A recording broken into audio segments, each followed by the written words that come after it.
Whether you're a skeptic or a believer, join me, Rob McConnell, as together we'll investigate the world of the paranormal and the science of parapsychology here on the X-Zone Radio TV show on XZBN and the X-Zone TV channel on Simul TV. Since 1990, the X-Zone Radio TV show has been the place where people dare to believe and dare to be heard. Together, we'll investigate UFOs, aliens, ghosts, Bigfoot, psychic phenomenon, lake monsters, conspiracy theories, government cover-ups, the truth embargo, alien abductions, ESP, haunted locations from around the world, and so much more.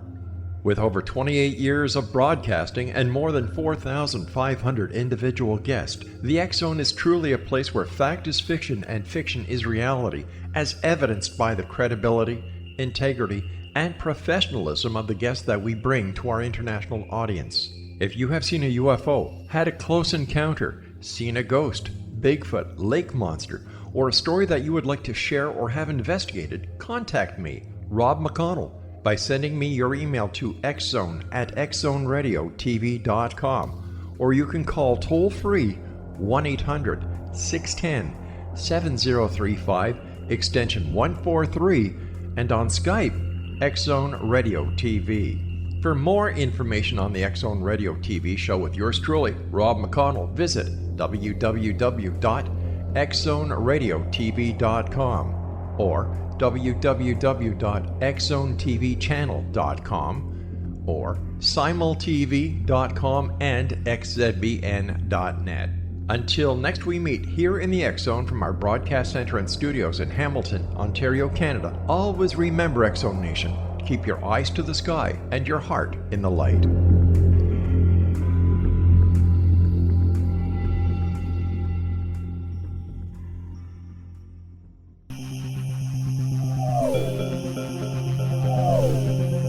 This is A Different Perspective with Kevin Randle. Kevin is a retired United States Army Lieutenant Colonel who has studied UFOs for more than 50 years. His military training has provided him with unique insight into military operations and UFO research.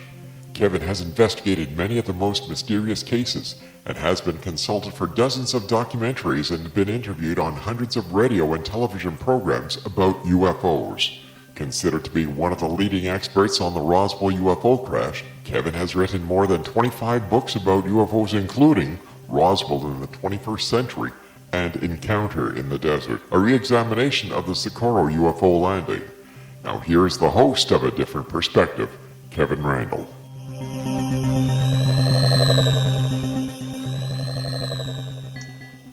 And welcome to this edition of A Different Perspective. I'm Kevin Randle. I'm going to start the program a little differently than I normally do, I should say. I am going to make a political statement. Now, normally, when I get political messages comments on my blog or something like that, I delete them immediately because I don't want to get involved in the nonsense that goes on with that. If you read any of the comments that people make from their Twitter accounts or whatever, when it gets into the political arena, it degenerates into some kind of name calling and the same sort of nonsense and not well thought up postings. But what I wanted to say is, for those of us who live in Iowa or New Hampshire or South Carolina, which are the states that begin the election process, I guess, the whole campaign, we have been inundated with campaign commercials. Just inundated. For more than a year, this has been going on. I'm thinking about announcing my candidacy for the president of the United States in 2024 so I can start the campaign really, really early instead of like years in advance. We get political ad, programming, political ad, programming. It's just one after another, and they say things that are simply untrue. They say things that are misleading, misrepresenting the situations. And it just goes on and on and on. The only light at the end of the tunnel is that the Iowa caucuses are coming up in a couple of weeks, and the number of ads will fade for a period of time. But then we'll get right back into it as the campaign heats up. And then I think once the new president is elected or the president is reelected, they'll start all over with the campaign. I mean, 4 years in advance. Anyway, that's my political statement. I just wanted to make it. And any of the comments made to me on my blog about the political statement or comments will probably be deleted without further mention.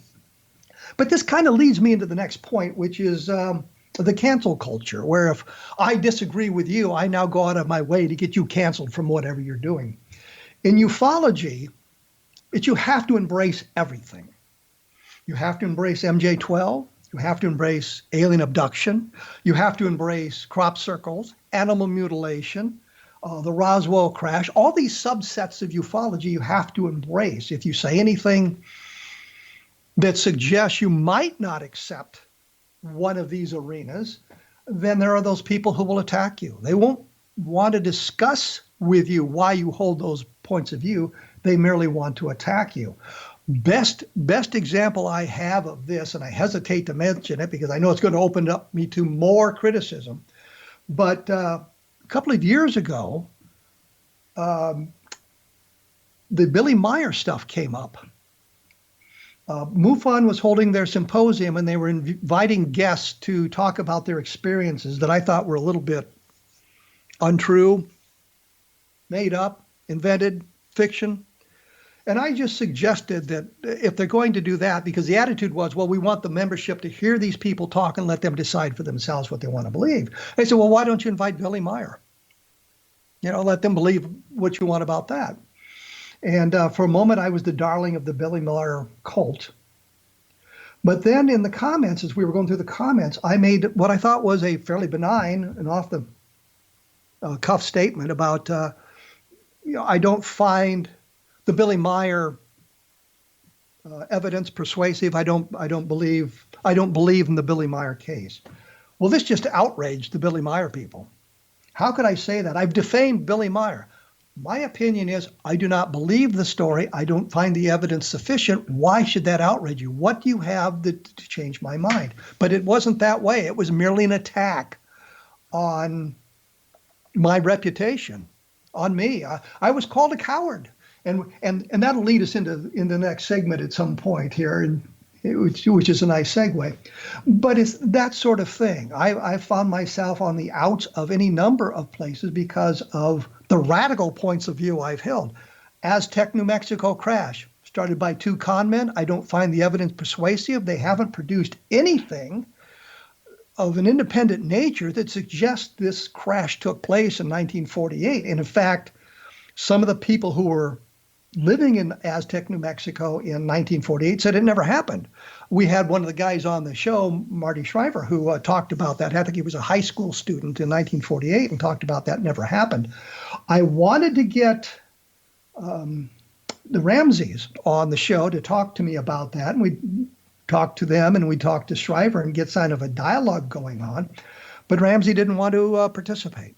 I don't know why. I think it would be a wonderful forum for him to point out what he thinks is the good evidence for the Aztec crash. Cattle mutilations are the same way. I looked into those at the request of Jim Lorenzen of APRO back in the mid-1970s, and I hate to mention that, but because it gives you an idea of my age. But Lorenzen called me one night, and he was talking about these cattle mutilations, and there was some stuff going on in Minnesota, me living in Iowa, not that far away, and wanted to know if I would take a look at it, and I said, certainly, be glad to. But before we went, I say I was working with Bob Cornett, Robert Charles Cornett, who was on this program not that long ago. We had learned some more stuff about what was going on in Minnesota, and it was suggested that it was not necessarily alien in nature, but more related to satanic cults and some other nefarious things. So we went fairly well armed into Minnesota, just because that's the way we were, and we were young at the time. Met up with a guy there whose radio name was Mike Douglas. That was his on-the-air persona. He helped us out a lot. When we finished that investigation, we were there for quite a while, it became clear that the Minnesota end of this sort of thing had nothing to do with aliens, that the various events, the various incidents, were probably more terrestrially based. In one case, for example, somebody had seen a whole bunch of circles melted in the snow and thought they were UFO landing sites. Turned out what they had been were silage piles. The farmer had moved his silos around, and there was silage there, and it was generating heat as it decomposed, and that melted the snow in these perfect circles. Another one said, well, there was these holes in ice where the UFOs had landed and there was cattle around there and all that sort of thing, we found out that the farmer had actually chopped the holes in the ice so that he could get water to his animals. It was that sort of thing. We talked to sheriff's deputies. We talked to an awful lot of people. And when we came away, we realized that a lot of this was just not related to alien visitation or alien cattle mutilations. One of the best ones, I went to Wisconsin, and I always remember the vet's name I talked to is Jefferson Davis. He's living in Wisconsin, Jefferson Davis, good Southern name there. And he had a cattle mutilation that he was talking about, and he told me, so, well, the farmer's cow had always been sickly, and that if it died from natural causes, from being sick, there was no insurance money involved. If, on the other hand, the cow had been mutilated by alien visitors or had killed and been mutilated, regardless what the agency was, and the rancher got the insurance money. So the farmer, the rancher, had mutilated the cow for the insurance money. Solved the case. That was what I ran into. I got an email from a guy who wanted to say, well, how do you explain the lack of copper in the bodies of the animals? Everybody's got copper in their blood and that sort of thing, and there was a lack of copper in the mutilated cow's blood. I thought, well, there's a darn good question. Let's find out. So in the world of the internet, I just typed copper deficiency in cattle and learned way more than I wanted to about that, including journal articles and that sort of thing, and found out that it's not uncommon for cows to have a copper deficiency. In some areas, the ranchers actually have to provide artificial copper for them to ingest. Otherwise, they become sick. So the lack of copper didn't really lead to an alien visitation and that sort of thing. But the point simply is, if you take some of these radical positions of demanding evidence, you're labeled as a debunker, and I don't think it's fair. One of the reviews of one of my books, the guy obviously didn't read it. He says, don't read this book. Kevin Randle's a debunker. What the heck kind of a review is that? He may not like my point of view, but let's look at the evidence and decide whether the evidence goes in that direction. If I am wrong, let me know. I periodically revisit these things like cattle mutilations and alien abduction and all of that sort of thing to see what the latest information is and see if something has changed and something is different that would suggest that maybe I should alter my opinion based on better evidence and better gathering of testimony and that sort of thing. But too often that's not exactly what happened. I'm going to have to break away here for a short break. When I come back by myself, I might add, I'm going to delve a little bit into my military background because a number of people have asked me about that. And I think there's some confusion because I sort of meandered around various service components for 40 years, and that explains how I ended up in doing the things I did. So I thought I would explain a little bit about that. Also talk about maybe the dark side of Stanton Friedman and something that's going on in the deep state that relates to UFOs. The blog is www.kevinrandle.blogspot.com. As always, I will have additional information on the blog about this particular episode and add some links to places you can look for additional information about what I'm saying, get it from a different point of view, a different perspective, if you will. I will be back right after this, and I'll talk about some of my military service, so stick around.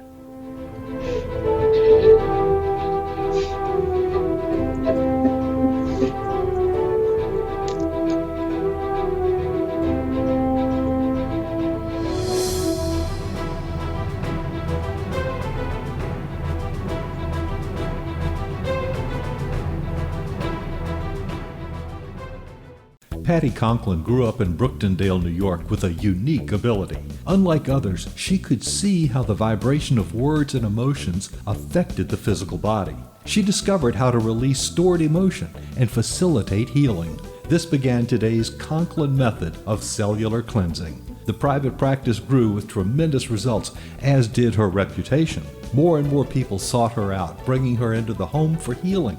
She soon realized she could even teach this to others, and they could shift perception and thus prevent illness from occurring. Patty Conklin quickly became a frequent keynote speaker, and she developed a curriculum for teaching the Conklin method of cellular cleansing. For more information, visit pattyconklin.com. PattiConklin, PattiConklin.com, or call 404-474-0086. That's 404-474-0086.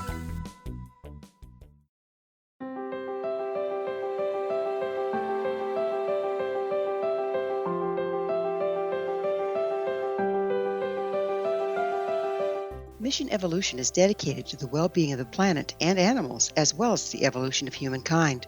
One major factor threatening all three is increasing toxicity. Heavy metals and other environmental toxins are poisoning our bodies, deteriorating our brains, blocking our spiritual connection, and shortening our lives. Yet these poisons are extremely difficult to remove.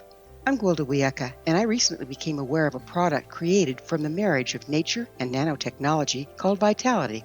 It's formulated from zoolite, whose crystalline structure binds toxins, gently carrying them out of the body. The light is only as clear as the window through which it shines.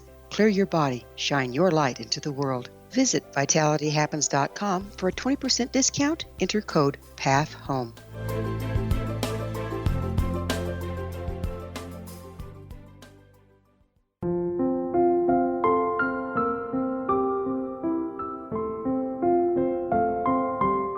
I am Dr. Carl O'Helvey, founder, president of a new cancer foundation focusing on evidence-based physical, mental, and spiritual interventions, including natural cancer cures, prayer, meditation, affirmations, nutrition, and other related holistic cancer prevention and cure modalities.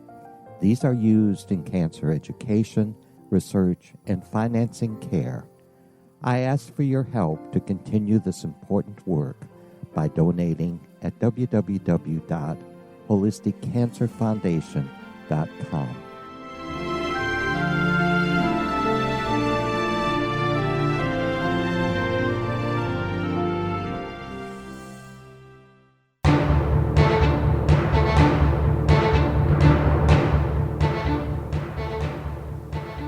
I am back by myself. As I said, I'm doing some wrap-ups from last year and some looks at what we'll be doing in the future here on a different perspective.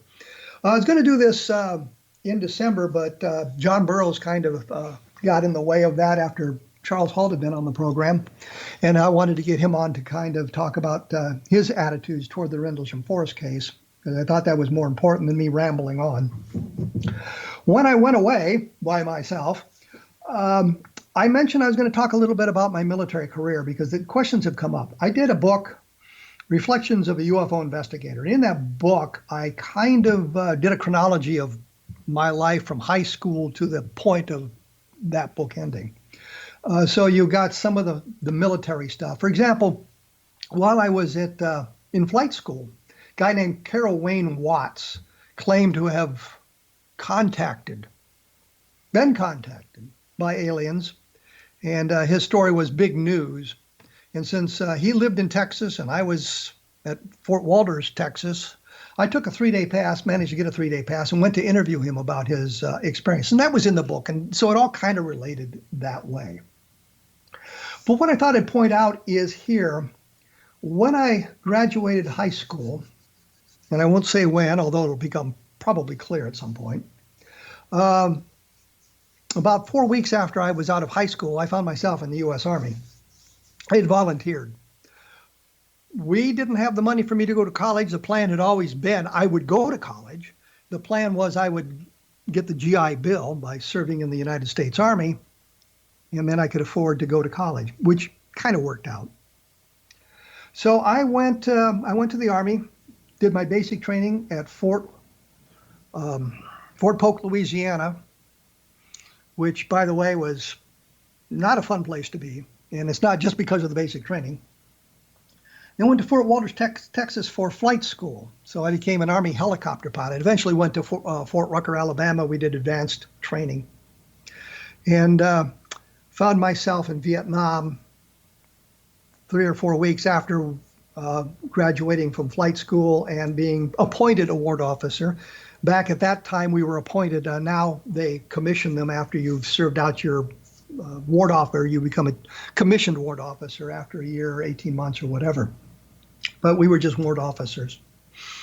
What was interesting about this is that I had been on the swim team, and a friend of mine, Gary Gray, and I, while riding to the meets on the school bus, would sit in the back, and the program on the television at the time was 12 o'clock high, and it was always these guys flying B-17s into combat, and they're bouncing around in the flak and the buffeting of the winds aloft and everything. And so we would pretend like we were flying B-17s. 18 months later, I'm in Vietnam flying helicopters, which is kind of interesting. I was 19 years old. Like everybody else who arrived in Vietnam at that time, you had to have about 300 hours of in-country flight time before you could transition into aircraft commander.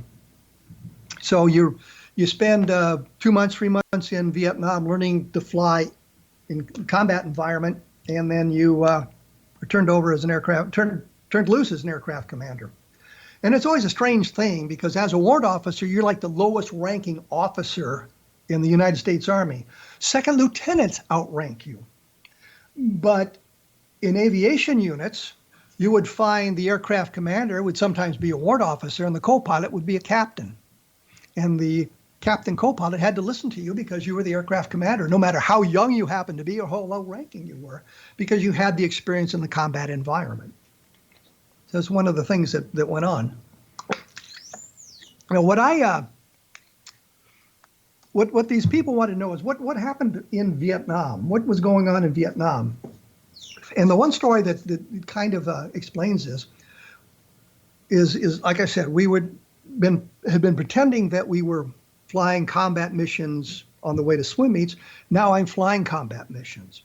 And one morning, as we're going into the LZ, we have a full load of troops behind us. It's a flight of 9 aircraft. And as we're going in, just as we're about to touch down, there's this huge explosion underneath the nose of my aircraft.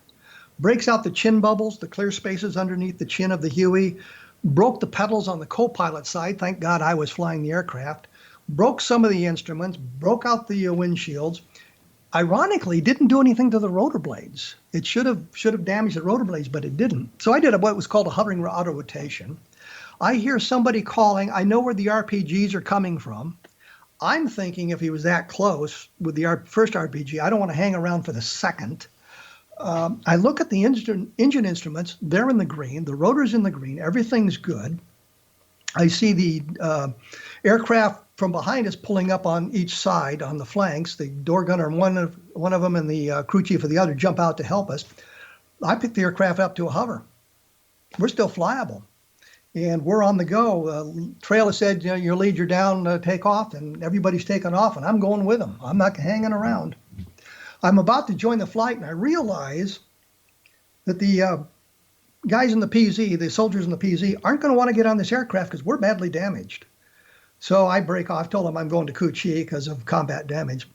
And here's where the story comes interesting. So I'm going into Cu Chi, which is the airfield we had been flying out of. It was the closest airfield, actually. And I called the tower, and I told them, I think it was a Crusader 686. I think that was the aircraft number. I said, extensive combat damage, coming, need a straight-in approach. And the guy says, are you declaring an emergency? And I'm thinking, didn't I just say that? Yes, we have an emergency. I need to get this aircraft on the ground as quickly as possible. The point is, a few months before, I'm pretending it. Now I'm living it. So we get down, not a problem, hover over to the maintenance area. I think it was the 3-quarter Cav, 3rd of the 4th Cavalry Regiment. There was another aviation unit. Touchdown, and up rolls this colonel in a Jeep. And he gets out, and he's there with his, it was not his aide, but a lieutenant. And he tells the lieutenant, crawl up in the aircraft and dangle your feet out the chin bubble so he can take pictures. And I now have a life-size picture of this guy going home and bragging about him being involved in that event. Doesn't say a word to us. The crew gets in his Jeep and takes off. Well, the crew and I, we go up to the 269th Combat Aviation Battalion, which was our parent unit. We're having lunch in the mess hall. And I'm not sure who all was with me. I don't know whether the enlisted soldiers were with me or not, because there was in the time where you had different areas for the enlisted and the NCOs and the officers. So I don't know who all was with me. But this captain comes up to me and he says, "Colonel wanted me to talk to you." And I said, "Okay." He says, "We noticed your boots weren't properly shined." I'm thinking, I've just blown up a helicopter. I'm lucky that I'm not wounded or killed. I'm lucky that my crew is okay and the soldiers that we were carrying are okay, that we didn't roll the aircraft up into a little ball and burst into flames. And he's worried about the shine on my boots. Did it ever occur to him that maybe the explosion removed part of the shine or something like that? That was the only comment made to me by the battalion commander. And he didn't even have the guts to say it himself. He sent some captain to do it. "Your boots aren't properly shined." That'll give you some idea of what was going on there. But it was kind of interesting thinking about it now after so many years. Is I'm pretending to be a combat pilot. Now I'm coming in with extensive combat damage into Cu Chi. But that was the kind of things we did on a daily basis. Flew these missions. We took fire periodically, sometimes heavy, sometimes not. And I got a dozen other stories like that, but we'll move on. So after serving in the active duty Army as a pilot, got discharged, went to college, the Air Force ROTC made a big deal about how you come join ROTC and we'll get you a jet to fly. At that time, because I'd only been a warrant officer, I was eligible to take ROTC. So I did. So that was how I ended up in the Air Force taking ROTC, because they promised me a jet to fly. They reneged on the deal. So I took what was called the Palace option, which you served a period of time on active duty, a short period of time. You took your commission, served the time, and then you were released and had no further obligations to the Air Force. Air Force wouldn't give me a scholarship, by the way, because I would be slightly too old at the time of graduation. Didn't care that I was a combat veteran. Had flown aircraft in Vietnam. No, didn't care. Guys in the ROTC programs, grade point average was so low, they couldn't graduate. But I was refused a scholarship. Anyway, that was how I ended up in the Air Force, did some time on active duty, was asked by the commander of the wing that I'd been assigned to for my active duty if I wanted to come over on the reserve side of the house. I said, sure. So that was how I ended up in the Air Force Reserve, served there a number of years, and finally got out because the politics, I think, of a thing. After 9/11, I worked very hard to get into the Iowa National Guard, which I was successful at doing. Ended up in Iraq for a year because of that. So that was how my transition from the active duty Army to the Air Force ROTC to the Air Force Reserve, and back into the Iowa National Guard. So I had my career was scattered over all of these various military activities, I guess. Anyway, that's a war story. That's how my military career went. Shows you how I got to the point where I am today. When we come back, or I said when I come back, I'm going to talk a little bit about Stan Friedman's dark side and some of the things that went on, I guess, behind the scenes. And I didn't think it was appropriate right after he died to bring this up, and probably be considered whining, but I'm going to go into it anyway to give an idea that some of the stuff that went on that's probably important for us to know. So I will be back right after this, but I'll mention one more time. Take a look at www.kevinrandle.blogspot.com. Take a look at Roswell in the 21st century, about what's latest there, and Encounter in the Desert about the Zamora sighting, and I will return in just a few moments.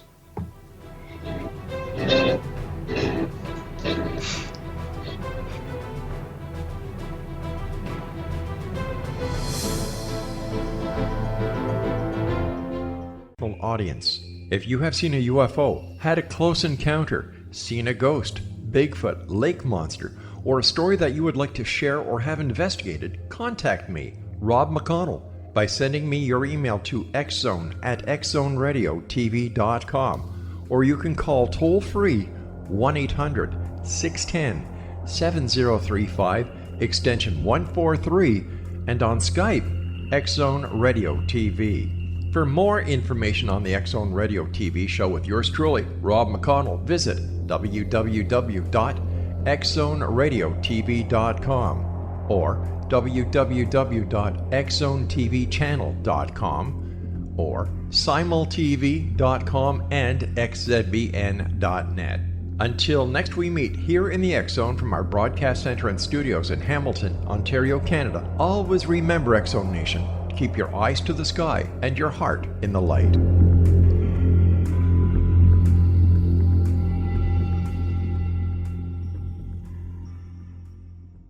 Join Patty Conklin and Healing Within Radio each week. More than entertainment, Healing Within offers educational, useful tools for everyday life. Listen for help overcoming fear, anxiety, and depression.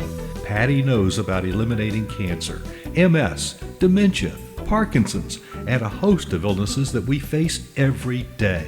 Life can be good. Life is good. All you need are simple tools to start changing your life. Start right now by visiting pattyconklin.com, PATTICONKLIN. No matter where you are in the world, you can work with Patty through Skype, phone, or in person, visiting one of her retreats in Georgia.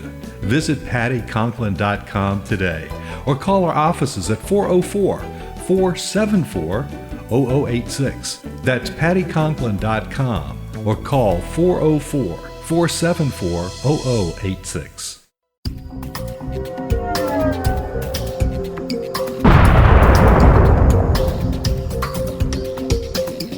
Coming soon to the X Zone Broadcast Network is A Different Perspective with me, Kevin Randle, as your host. We'll be taking a close look at what is happening in the world of UFOs today with side trips into the paranormal. Guests will range from those who are household names to those who have a different perspective on a variety of topics. No topic will be taboo, but there will be tough questions asked as we all search for the truth about UFOs, the paranormal, and those things that excite us. Sometimes we'll agree with a guest and sometimes we won't, but we'll try to keep the program topical. For those of you who would like to read, be sure to visit www.kevinrandle.blogspot.com and remember to listen to the other fine programs on the X Zone Broadcast Network at www.xzbn.net.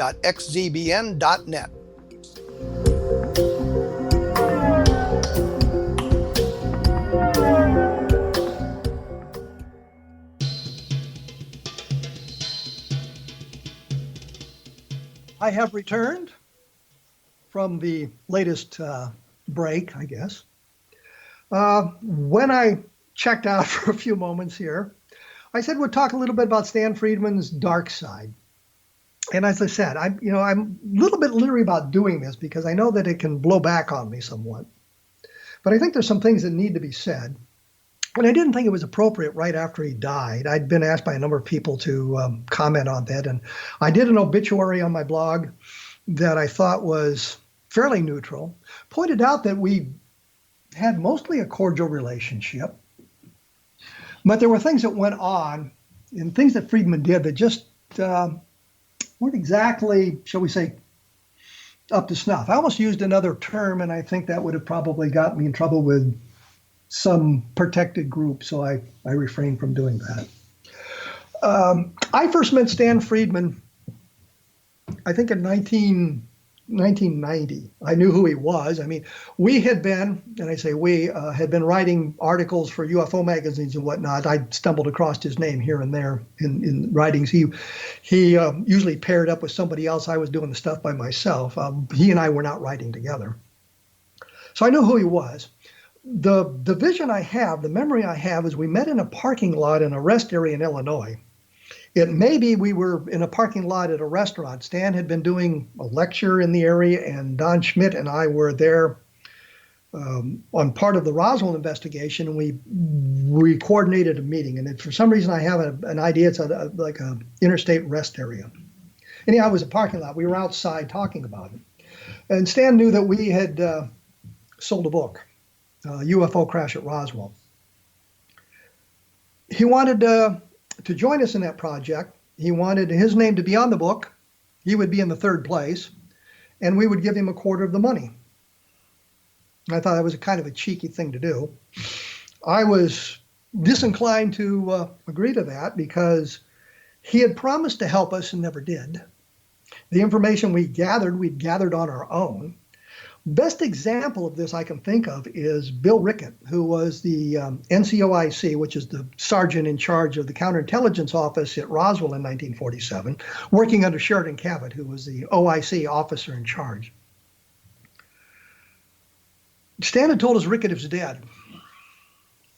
Don found a phone number, thought it was for the widow. So he calls up Mary Rickett, and he's talking to her, and he's asking her questions about what Bill had done, what Bill had seen, what Bill knew.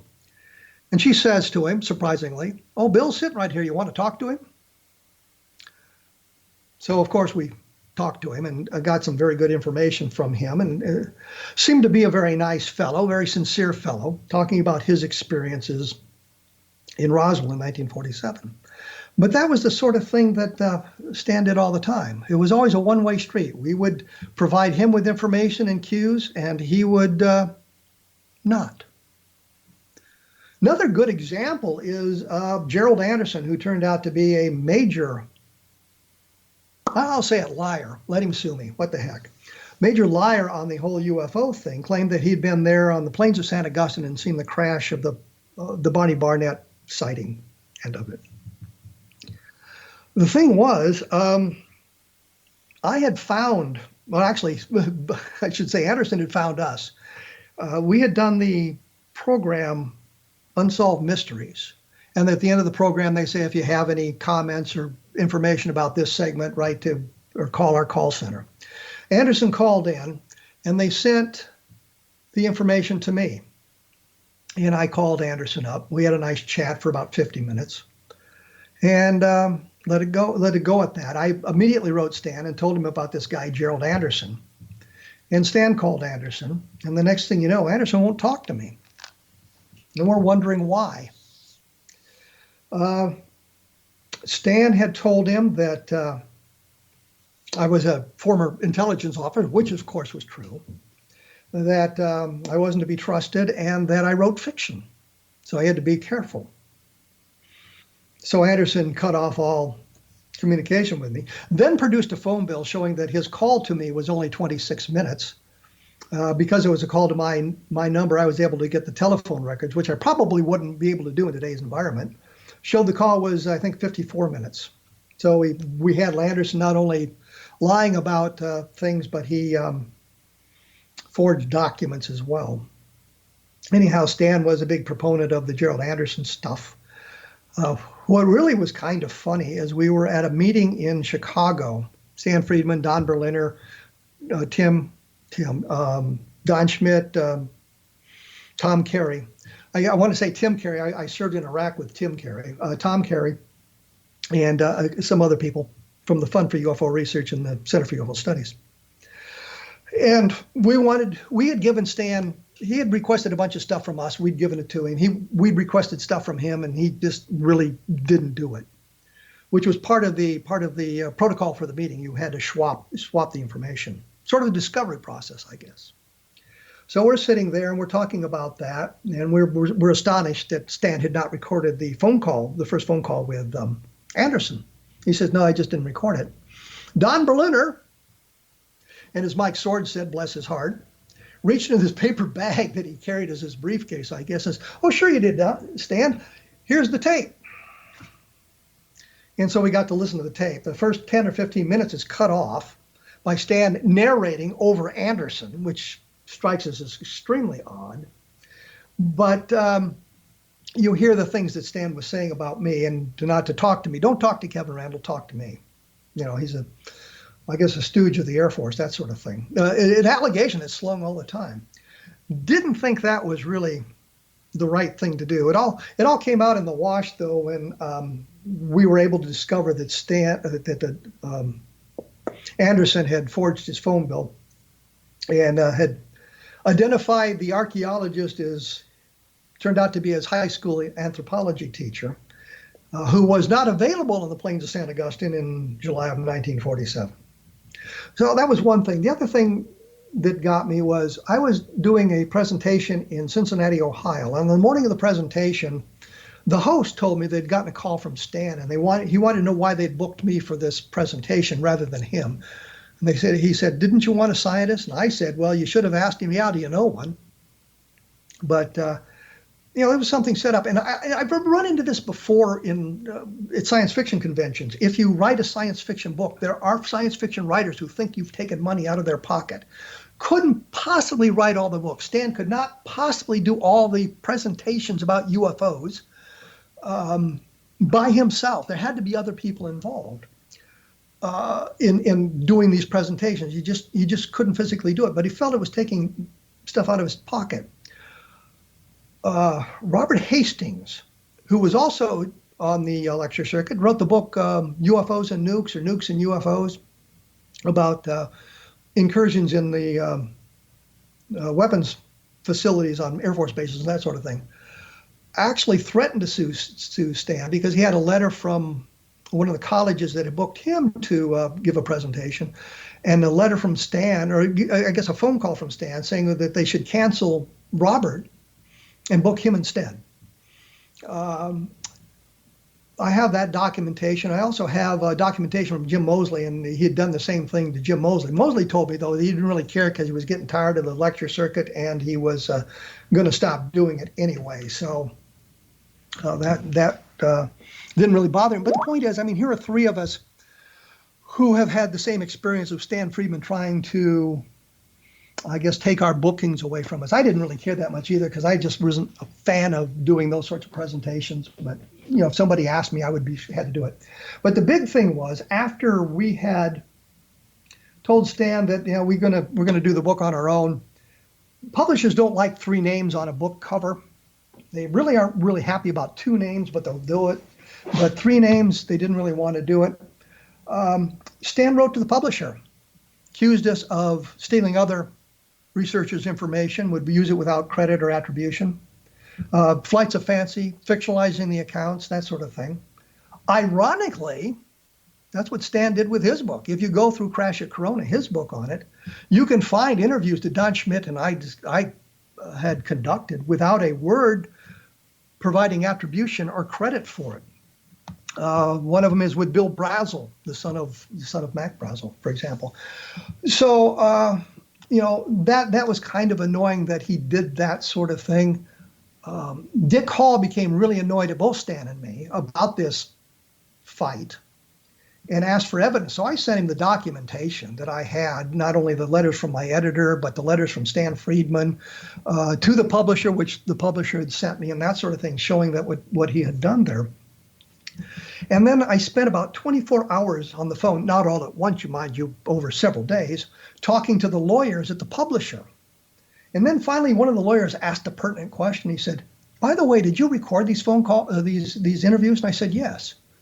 And the lawyer's attitude was, "Thank you, goodbye," because we could prove that we had gathered the information ourselves. We had not taken it from somebody else and used it without credit or attribution. Well, Stan complained about the book when it came out because in the acknowledgments section, we didn't give him as many lines as we'd given to Robert Hastings. He thought that was just really terrible. And we'd left out FUFOR, which would provide some funding for us. So when I had an opportunity to update the book, I changed the acknowledgments. I took out Stan's name, put in Fund for UFO Research because they fit right close together and I could do it easily. Well, that way you want to complain about the acknowledgement we gave you, we'll just take it out. And that was the end of it.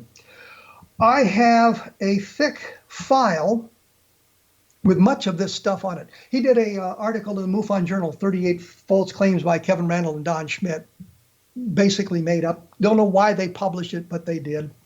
I'm not going to bother with putting this stuff on the blog. Anyway, that's kind of the dark side of Stan Friedman. I didn't get as much said there as I wanted, but the time is catching up on me. I will be back right after this with talking about the deep state, I guess. So please stick around.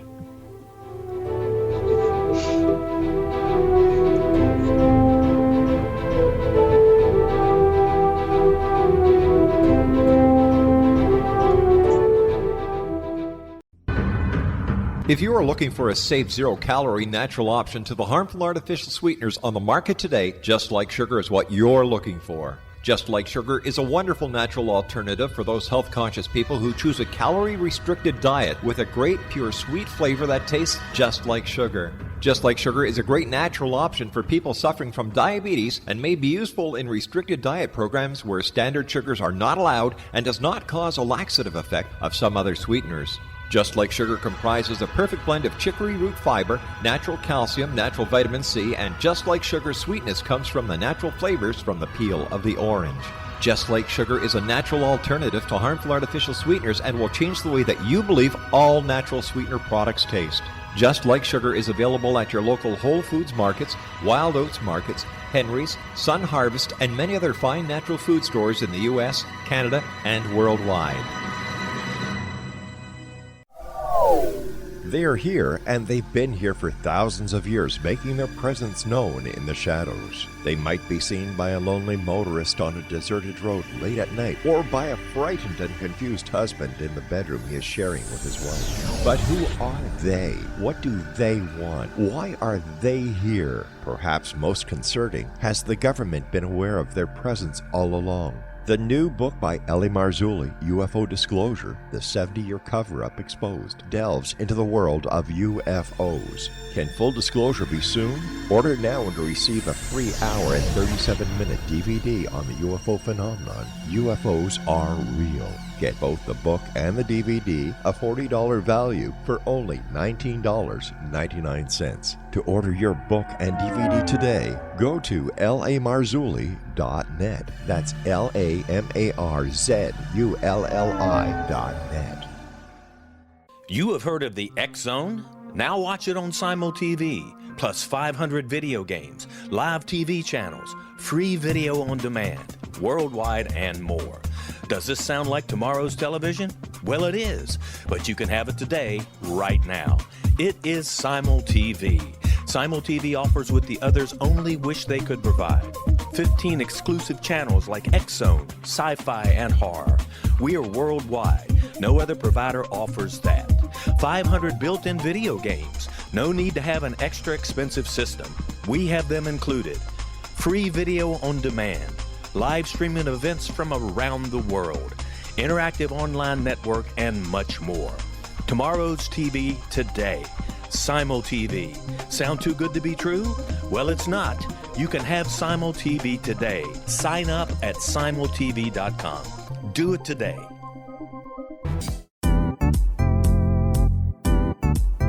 Memorable dynamic presentations are a not-so-secret weapon in the business world. Do you have a powerful message that must be shared, but you haven't found a way to deliver that message? Do you want to be known as a top public speaker who gets amazing results? Are you ready to create and deliver your powerful message? Thomas Hides can help you create and deliver your speech to get the results you desire. Visit iconquality.com. Did you expect your business to flourish, but instead it plateaued or didn't get off the ground yet? Would you like to achieve massive goals and discover new sources of income within your business?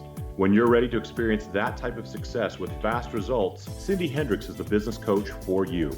Her work with entrepreneurs and business owners has been life-changing. To get you and your business where you want to be, go to imaginemoresuccess.com. Has the fear of public speaking stalled your business or personal life? What would you give to develop and maintain supreme confidence? Have an invaluable private program to always perform at your best. Imagine how you would feel. You can have all that and so much more today with Thomas Hides' life-changing course called Number One Fear Unleashed. Visit numberonefear.com and be liberated from your fear of public speaking.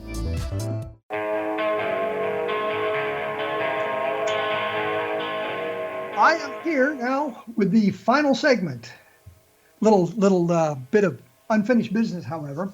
When I was telling the war stories, I should have mentioned that those of you who would like to know more about this or see if I'm actually telling the truth, you can go to the 187th AHC, that's 187th Assault Helicopter Company, and scroll down. I think it's May 16th when I hit the landmine. So you can take a look at that in 1969. I put a link to the unit when I do the blog posting. And one thing I want to say about the Stan Friedman thing is to, I guess, bolster the Gerald Anderson story when he was using the information that we had provided from the interview with Bill Brazel.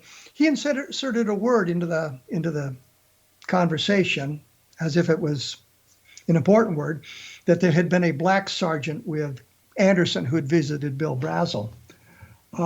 That's simply untrue. There was no black sergeant. They were all Caucasians. They had come from the 509th Bomb Group.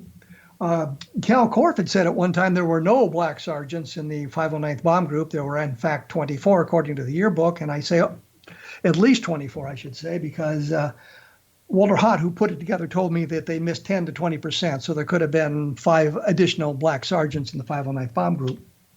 But that's neither here nor there. What I wanted to talk about in this last segment is a little bit about the deep state. And I think that's something that has come up frequently in the last several months when talking about politics in the United States. And in this case, the deep state, I think, refers, or what I'm referring to specifically, is their manipulation of the UFO data. And I'm thinking of specific things that were manipulated. For example, in 1953, there was a CIA-sponsored panel called the Robertson Panel, which looked at the data from the UFO files of the Project Blue Book and determined that there was really nothing going on there. It wasn't important. We should debunk the whole thing and end the mystery. I think that was influence of someone at a higher level, someone who believed that providing the information about UFOs might be damaging to the psyche of the people, might be something that could impair national security. Specifically, what they referred to was that if the Soviets wanted to attack, they could flood the communication systems with UFO reports and kind of mask their attack on the United States. A preposterous idea, but that was something that the Robertson panel proposed. The point is there was some kind of manipulation going on above Project Blue Book, and probably some of the people who participated in the Robertson panel as well, some kind of manipulation going on, which is suggestive of a dark state, suggestive of people who are bureaucrats, people who are not beholden to an administration, but people who, as bureaucrats, see their jobs continue from administration to administration to administration. So they gain a lot of power. Best example of that would be J. Edgar Hoover, who lasted quite a long time as the director of the FBI because of his manipulation of the data and the data that he was gathering. But while I was doing research into the dark state, I was looking for what Ronald Reagan may have said or done about UFOs, knowing that George H.W. Bush, his vice president, had been the director of Central Intelligence, which may have been something of a participant in the dark state, and Bush could, of course, divert any clearances or queries that President Reagan had.